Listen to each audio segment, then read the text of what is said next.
There are two kinds of knowledge. One is general, the other specialized. General knowledge, no matter how great in quantity or variety it may be, is of but little use in the accumulation of money. The faculties of the great universities possess, in aggregate, practically every form of general knowledge known to civilization. Most of the professors have but little or no money. They specialize on teaching knowledge, but they do not specialize on the organization or the use of knowledge.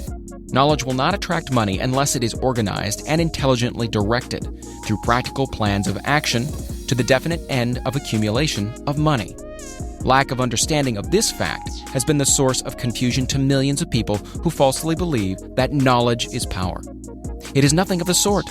Knowledge is only potential power.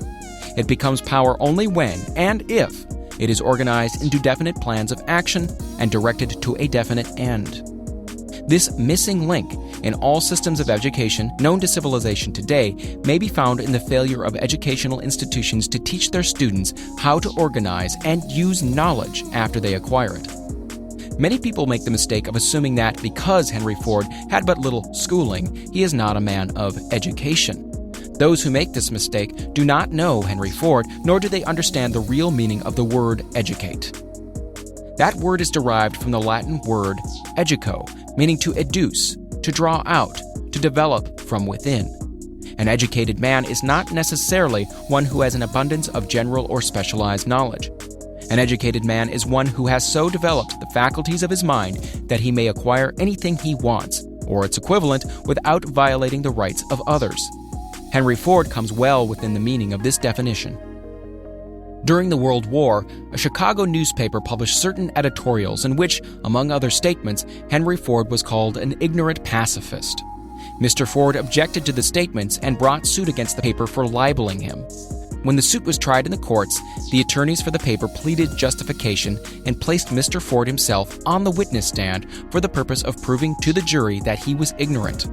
The attorneys asked Mr. Ford a great variety of questions, all of them intended to prove, by his own evidence, that while he might possess considerable specialized knowledge pertaining to the manufacture of automobiles, he was in the main ignorant. Mr. Ford was plied with such questions as the following. Who was Benedict Arnold? And how many soldiers did the British send over to America to put down the rebellion of 1776? In answer to the last question, Mr. Ford replied, I do not know the exact number of soldiers the British sent over, but I have heard that it was a considerably larger number than ever went back. Finally, Mr. Ford became tired of this line of questioning, and in reply to a particularly offensive question, he leaned over, pointed his finger at the lawyer who asked the question, and said, If I should really want to answer the foolish question you have just asked, or any of the other questions you have just been asking me, let me remind you that I have a row of electric push buttons on my desk, and by pushing the right button, I can summon to my aid men who can answer any question I desire to ask concerning the business to which I am devoting most of my efforts. Now, will you kindly tell me, why should I clutter up my mind with general knowledge for the purpose of being able to answer questions when I have men around me who can supply any knowledge I require? There certainly was good logic to that reply. That answer floored the lawyer. Every person in the courtroom realized it was the answer, not of an ignorant man, but of a man of education. Any man is educated who knows where to get knowledge when he needs it, and how to organize that knowledge into definite plans of action. Through the assistance of his mastermind group, Henry Ford had at his command all the specialized knowledge he needed to enable him to become one of the wealthiest men in America. It was not essential that he have this knowledge in his own mind. Surely no person who has sufficient inclination and intelligence to read a book of this nature can possibly miss the significance of this illustration. Before you can be sure of your ability to transmute desire into its monetary equivalent, you will require specialized knowledge of the service, merchandise, or profession which you intend to offer in return for fortune. Perhaps you may need more specialized knowledge than you have the ability or the inclination to acquire. And if this should be true, you may bridge your weakness through the aid of your mastermind group. Andrew Carnegie stated that he personally knew nothing about the technical end of the steel business. Moreover, he did not particularly care to know anything about it. The specialized knowledge which he required for the manufacture and marketing of steel, he found available through the individual units of his mastermind group. The accumulation of great fortunes calls for power, and power is acquired through highly organized and intelligently directed specialized knowledge. But that knowledge does not necessarily have to be in the possession of the man who accumulates the fortune. The preceding paragraph should give hope and encouragement to the man with ambition to accumulate a fortune who has not possessed himself of the necessary education to supply such specialized knowledge as he may require. Men sometimes go through life suffering from inferiority complexes because they are not men of education. The man who can organize and direct a mastermind group of men who possess knowledge useful in the accumulation of money is just as much a man of education as any man in the group. Remember this if you suffer from a feeling of inferiority because your schooling has been limited. Thomas A. Edison had only 3 months of schooling during his entire life. He did not lack education, neither did he die poor. Henry Ford had less than a 6th grade schooling, but he has managed to do pretty well by himself financially. Specialized knowledge is among the most plentiful and the cheapest forms of service which may be had. If you doubt this, consult the payroll of any university. It pays to know how to purchase knowledge. First of all, decide the sort of specialized knowledge you require and the purpose for which it is needed. To a large extent, your major purpose in life, the goal toward which you are working, will help determine what knowledge you need. With this question settled, your next move requires that you have accurate information concerning dependable sources of knowledge. The more important of these are: A. One's own experience and education. B. Experience and education available through cooperation of others, the Mastermind Alliance. C. Colleges and universities. D. Public libraries, through books and periodicals in which may be found all the knowledge organized by civilization. E. Special training courses, through night schools and home study schools in particular. As knowledge is acquired, it must be organized and put into use for a definite purpose through practical plans. Knowledge has no value except that which can be gained from its application toward some worthy end. This is one reason why college degrees are not valued more highly. They represent nothing but miscellaneous knowledge. If you contemplate taking additional schooling, first determine the purpose for which you want the knowledge you are seeking. Then learn where this particular sort of knowledge can be obtained from reliable sources.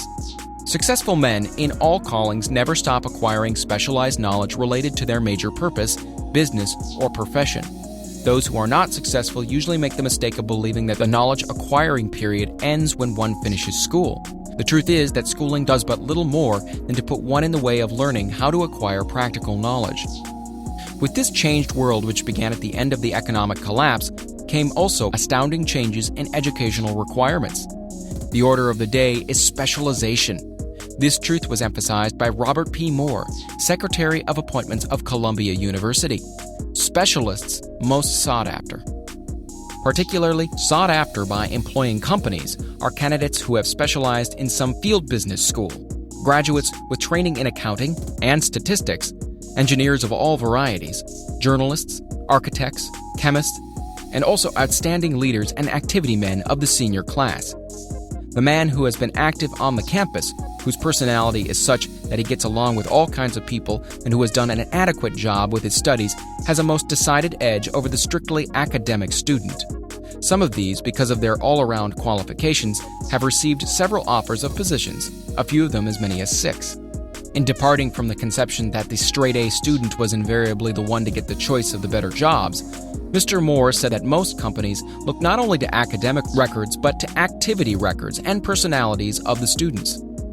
One of the largest industrial companies, the leader in its field, in writing to Mr. Moore concerning prospective seniors at the college, said, "We're interested primarily in finding men who can make exceptional progress in management work.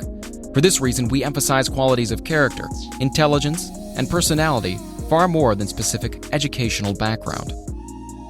Apprenticeship proposed. Proposing a system of apprenticing students in offices, stores, and industrial occupations during the summer vacation, Mr. Moore asserts that after the first 2 or 3 years of college, every student should be asked to choose a definite future course and to call a halt if he has been merely pleasantly drifting without purpose through an unspecialized academic curriculum. Colleges and universities must face the practical consideration that all professions and occupations now demand specialists, urging that educational institutions accept more direct responsibility for vocational guidance. One of the most reliable and practical sources of knowledge available to those who need specialized schooling is the night schools operated in most large cities. The correspondence schools give specialized training anywhere the U.S. males go, on all subjects that can be taught by the extension method. One advantage of home study training is the flexibility of the study program, which permits one to study during spare time. Another stupendous advantage of home study training, if the school is carefully chosen, is the fact that most courses afforded by home study schools carry with them generous privileges of consultation, which can be of priceless value to those needing specialized knowledge. No matter where you live, you can share the benefits. Anything acquired without effort and without cost is generally unappreciated, often discredited. Perhaps this is why we get so little from our marvelous opportunity in public schools. The self-discipline one receives from a definite program of specialized study makes up to some extent for the wasted opportunity when knowledge has been available without cost. Correspondence schools are highly organized business institutions. Their tuition fees are so low that they are forced to insist upon prompt payments. Being asked to pay, whether the student makes good grades or poor, has the effect of causing one to follow through with the course when he would otherwise drop it. The correspondence schools have not stressed this point sufficiently, for the truth is that their collection departments constitute the very finest sort of training on decision, promptness, action, and the habit of finishing that which one begins. I learned this from experience more than 25 years ago. I enrolled for a home study course in advertising. After completing 8 or 10 lessons, I stopped studying, but the school did not stop sending me bills. Moreover, it insisted upon payment, whether I kept up my studies or not. I decided that if I had to pay for the course, which I had legally obligated myself to do, I should complete the lessons and get my money's worth. I felt at first at the time that the collection system of the school was somewhat too well organized, but I learned later in life that it was a valuable part of my training for which no charge had been made. Being forced to pay, I went ahead and completed the course. Later in life, I discovered that the efficient collection system of that school had been worth much in the form of money earned because of the training in advertising I had so reluctantly taken. We have in this country what is said to be the greatest public school system in the world. We have invested fabulous sums for fine buildings. We have provided convenient transportation for children living in rural districts so they may attend the best schools. But there is one astounding weakness to this marvelous system. It is free. One of the strange things about human beings is that they value only that which has a price. The free schools of America and the free public libraries do not impress people because they are free. This is the major reason why so many people find it necessary to acquire additional training after they quit school and go to work. It is also one of the major reasons why employers give greater consideration to employees who take home study courses. They have learned from experience that any person who has the ambition to give up a part of his spare time to studying at home has in him those qualities which make for leadership. This recognition is not a charitable gesture, it is a sound business judgment upon the part of the employers. There is one weakness in people for which there is no remedy. It is the universal weakness of lack of ambition. Persons, especially salaried people, who schedule their spare time to provide for home study seldom remain at the bottom very long. Their action opens the way for the upward climb, removes many obstacles from their path, and gains the friendly interest of those who have the power to put them in the way of opportunity. The home study method of training is especially suited to the needs of employed people who find after leaving school that they must acquire additional specialized knowledge but cannot spare the time to go back to school. The changed economic conditions prevailing since the Depression have made it necessary for thousands of people to find additional or new sources of income. For the majority of these, the solution to their problem may be found only by acquiring specialized knowledge. Many will be forced to change their occupations entirely. When a merchant finds that a certain line of merchandising is not selling, he usually supplants it with another that is in demand. The person whose business is that of marketing personal services must also be an efficient merchant. If his service does not bring adequate returns in one occupation, he must change to another where broader opportunities are available.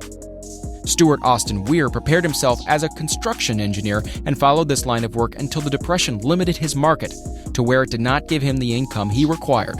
He took inventory of himself, decided to change his profession to law, went back to school, and took special courses by which he prepared himself as a corporation lawyer. Despite the fact that the Depression had not ended, he completed his training, passed the bar exam, and quickly built a lucrative law practice in Dallas, Texas. In fact, he's turning away clients. Just to keep the record straight and to anticipate the alibis of those who will say, "I couldn't go to school because I have a family to support," or "I'm too old," I will add the information that Mr. Weir was past 40 and married when he went back to school. Moreover, by carefully selecting highly specialized courses in colleges best prepared to teach the subjects chosen, Mr. Weir completed in 2 years the work for which the majority of law students require 4 years. It pays to know how to purchase knowledge. The person who stops studying merely because he has finished school is forever hopelessly doomed to mediocrity, no matter what may be his calling. The way of success is the way of continuous pursuit of knowledge.